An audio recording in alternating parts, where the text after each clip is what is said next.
Hey there folks, Rainbow here and welcome motorcycle enthusiasts. Now today we're going to dive into the world of the Ducati Panigale V2 Troy Bayliss edition. Now this bike commemorates one of the greatest riders ever, Troy Bayliss of course, and it marks the 20th anniversary of his first championship win. It's a limited edition masterpiece, a true embodiment of Ducati's sportsmanship, and a tribute to an undying passion. Of course, that's motorcycles. Now, this was also World Superbike, just for those of you that don't know. Now, this particular bike was built on the Panigale V2 platform, but this version stands out with a very special livery inspired by the Bayliss 2001 World Championship winning 996R. And not to mention, it also has the top-notch Olin's components that are going to be used to elevate this bike to very good track performance in this Panigale V2 Bayliss first championship 20th anniversary, and it takes it to a whole new level. So let's rev up and explore this iconic motorcycle together.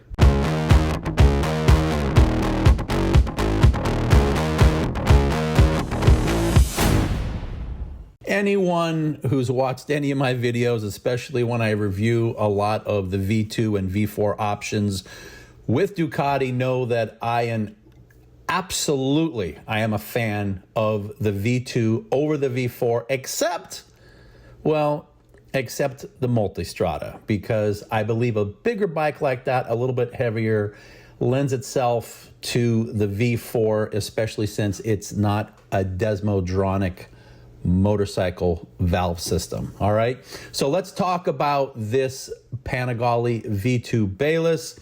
First of all, it's a 955 cc's, and it pumps out about 155 horsepower, and that's at 10,750 RPM. Torque, about 104 Newton meters, otherwise known as 76.7 pound-feet, and that is at 9,000 RPM.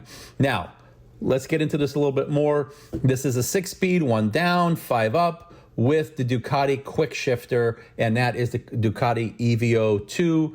Now, ratio, who cares, right? Final drive is a chain because, well, hey, it's designed for a race bike, and you're not going to find any shaft drives, will we now? All right, definitely not in MotoGP and World SBK or any, well, that's another subject. Okay. I'm going to digress.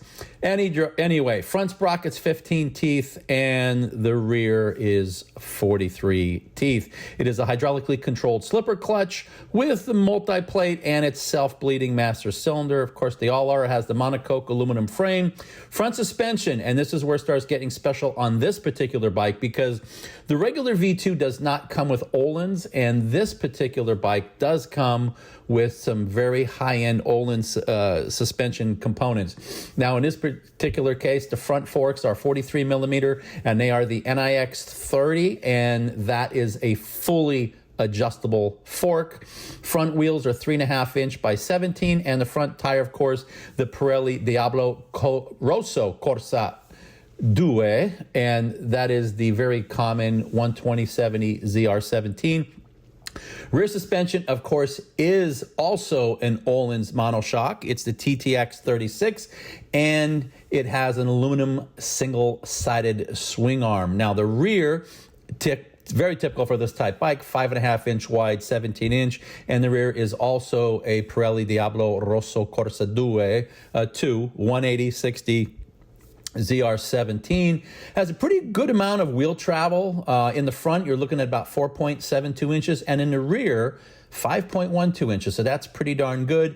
Of course, it's going to have Brembos on the front with dual 320 millimeter semi-floating discs. The rear brake, of course, is a single 245 millimeter disc.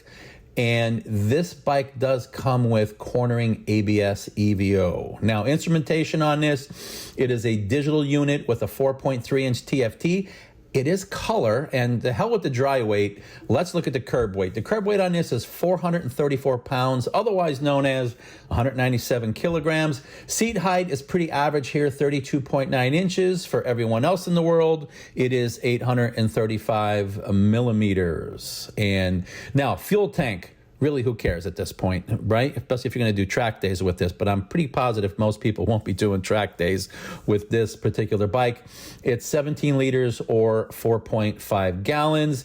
It does have the ability for dual seat. Now, it has a bunch of riding modes. It has power modes, which means you can adjust the engine response, Bosch cornering ABS, Ducati traction control, Ducati wheelie control, engine brake control, which is pretty awesome, and it also has auto tire calibration. Standard equipment with this bike: Ducati quick shift up and down, and that's the EVO2, full LED lighting with daytime running lights, Olin steering damper. That's adjustable, just so you know. The regular Panigale V2 does come with a steering damper, but it's not Öhlins and it is not adjustable. And this bike actually comes with a lithium-ion battery. All right. You could get for this a passenger seat and foot peg kit if you want. Don't know why you would.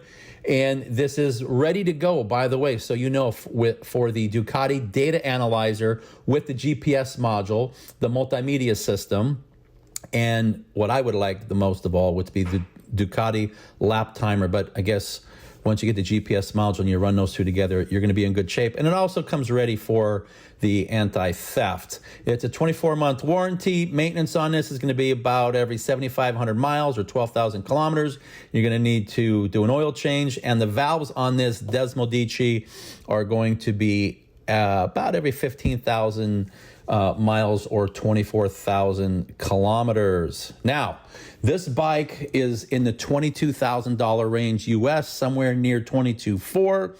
It's about $3,000 more than the regular Panigale V2, but that's because of the suspension and the livery. Now, this is not a limited edition run, but is a special numbered system. Anyway, this is Rainbow. Please like, please subscribe. I appreciate it. Hope you enjoyed getting a little bit of specs here, and have yourself a great day. Bye-bye.